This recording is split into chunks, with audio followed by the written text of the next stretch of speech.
पोंगा पंडित का क्या मतलब है? उन्होंने क्या किसी मौलवी या मौलाना को गाली दी है?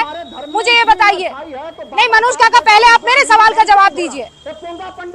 अरे बाबा साहिब की बात कीजिएगा, पहले ये बताइए। नहीं, क्या मतलब है पोंगा पंडित का?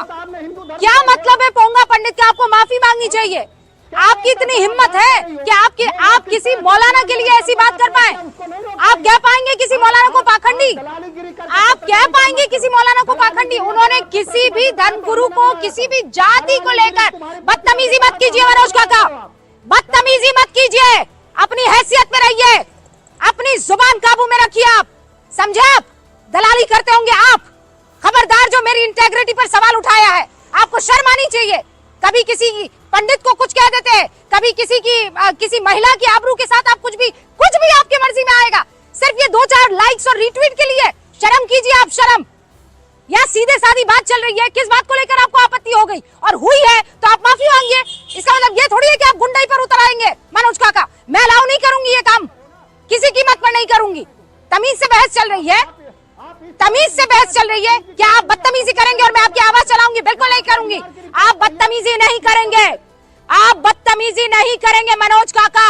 खबरदार, मैं आप पर डेफेमेशन केस ठोकूंगी, याद रखिएगा। क्या मतलब है दलाली का? आप मुझे प्रूव करके बताइए, आप प्रूव करके बताइए, आप प्रूव करके बताइए, आप प्रूव करके बताइए, प्रूव करके बताइए। आपने मुझ पर जो आरोप लगाए हैं, आपको वास्ता है, आपको अपने पिता का वास्ता है, आपको अपनी माँ का वास्ता है, आपको अपने बच्चों का वास्ता है, आपको अपनी पत्नी का वास्ता है। आप प्रूव करके बताइए कि रुबिका लियाकत दलाल है। आप प्रूव करके बताइए कि रुबिका लियाकत दलाल है, बेशरम आदमी। प्रूव करके बताइए आप मुझे प्रूव करके बताइए। बेशर्मी की हद है।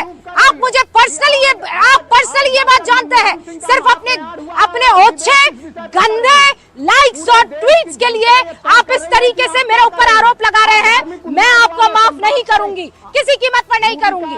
क्या धार्मिक उन्माद आप बुला रहे हैं? पोंगा पंडित, धार्मिक उन्माद आप फैला रहे हैं। रुकिए आप, देहावसान हुआ है और इनकी डिबेट। हाँ तो फिर आप बात कीजिए ना। डिबेट, आपको किस बात पर आग लग गई है? प्रॉब्लम इसी बात को लेकर आती है। तहसीन पुरा वाला सीधा कह देते दलाल है, सीधा कह देते बिके हुए हैं, सीधा कह देते हैं कि ये करते हैं। आरोप किसी चीज का लगाते हैं तो प्रूफ होना चाहिए। मैं चैलेंज कर रही हूँ, प्रूफ करके दिखाओ। मनोज काका, चैलेंज है रुबिका लियाकत का, प्रूफ करके बताओ। बस शब्दों को फेंकते रहते हैं। मर्यादा नाम की कोई चीज नहीं है, बदतमीजी की कोई हद होती है। पूरा देश प्रूफ कर, मैं कह रही हूँ प्रूफ करो, वरना राजनीति छोड़ देना मनोज काका, राजनीति छोड़ देना मनोज काका। अगर प्रूफ कर दो तो राजनीति ना प्रूफ ना कर सको तो राजनीति छोड़ देना। छोटी बात नहीं कर रही हूँ मैं, छोटी बात नहीं कर रही हूँ। जानते हो आप पर्सनली मुझे बदतमीजी आप किस तरह की पत्रकारिता करवाते थे मैं जानती हूँ। मुझे याद मत दिलाइए, आपके पत्रकारिता का दौर याद दिला दूंगी मैं। आप संगीत रागी जी, बिल्कुल बात नहीं करूंगी। बेशर्म है आप, एक नंबर के बेशर्म है आप, एक नंबर के। मैं बता रही हूँ आपको शर्म नाम की चीज नहीं है। मुझे आप लपेट रहे हैं, कीजिए ना प्रेम शुक्ला से बात। मुझे क्यों लपेट रहे हैं? आदत होगी आप सबको, एंकर को लपेटेंगे, किसी तरह का महिला सम्मान नहीं करेंगे। आपसे ये चीज मैंने बिल्कुल भी उम्मीद नहीं की थी, लेकिन आपको लगता है कि आप मुझे परेशान करेंगे और मैं सर झुका के सुन लूंगी, ही हाँ करूंगी। No sir, not possible. Sangeet Ragi ji,